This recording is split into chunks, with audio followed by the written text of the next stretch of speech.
ഒന്നും പറയാനില്ല കേട്ടോ. നമ്മുടെ ഈ റെസിപ്പിയെ പറ്റി അത്രയ്ക്ക് അടിപൊളിയാണ്. ഇപ്പോൾ ഇൻസ്റ്റയിലും യൂട്യൂബിലൊക്കെ ഇപ്പോൾ വൈറലായി പോകുന്ന ഈ ഫിഷ് ഫ്രൈ നമുക്കൊന്ന് ചെയ്ത് നോക്കാം. അതിനായിട്ട് ഒരു പാൻ അടുപ്പത്ത് വെച്ചിട്ട് വെളിച്ചെണ്ണ ഒഴിച്ച് കൊടുത്ത് വെളിച്ചെണ്ണ ചൂടായി വരുന്ന സമയത്ത് കുറച്ച് മുളക് പൊടി, മഞ്ഞൾപ്പൊടി, കുറച്ച് ഉപ്പ് നല്ലതുപോലെ ഒന്ന് മിക്സ് ചെയ്ത് കൊടുക്കണം. ഇപ്പോൾ നമുക്ക് ഗ്യാസ് ഓൺ ചെയ്തിട്ട് ചെറുതായിട്ടൊന്ന് മിക്സ് ചെയ്ത് കൊടുക്കുക. അധികം ചൂടാവരുത്, കരിഞ്ഞു പോവും. ഇനി നമ്മൾക്കിതിലേക്ക് ചെറിയുള്ളിയും വെളുത്തുള്ളിയും ചതച്ചതിട്ട് കൊടുക്കണം.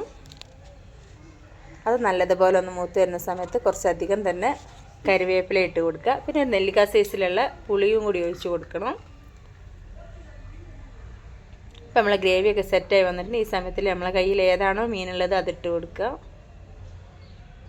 അതിട്ട് കൊടുത്തതിന് ശേഷം സൈഡിലുള്ള ഗ്രേവിയൊക്കെ കുറേശ്ശെ എടുത്തിട്ട് ഇത് മീനിൻ്റെ മേലെ ഇതേപോലെ തേച്ച് കൊടുക്കണം. അപ്പോൾ നമുക്ക് ഈ ഭാഗം ഒന്ന് ചെറുതായിട്ടൊന്ന് വെന്ത് വരുന്ന സമയത്ത് തിരിച്ചും മറിച്ചും ഇട്ട് കൊടുത്തിട്ട് ഒന്ന് വേവിച്ചെടുക്കാം. ഇപ്പോൾ നമ്മളെ മീനൊക്കെ ഒന്ന് തിരിച്ചിട്ട് കൊടുക്കാം.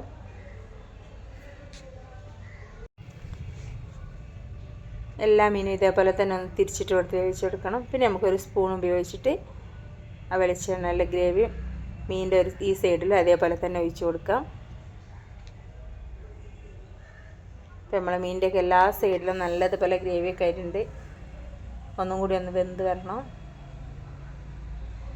ഇപ്പോൾ നമ്മളെ മീൻ ഇവിടെ അടിപൊളിയായിട്ട് വെന്ത് വന്നിട്ടുണ്ട്. എല്ലാവരും ഒന്ന് ട്രൈ ചെയ്ത് നോക്കുക. അടിപൊളി ടേസ്റ്റാണിത്.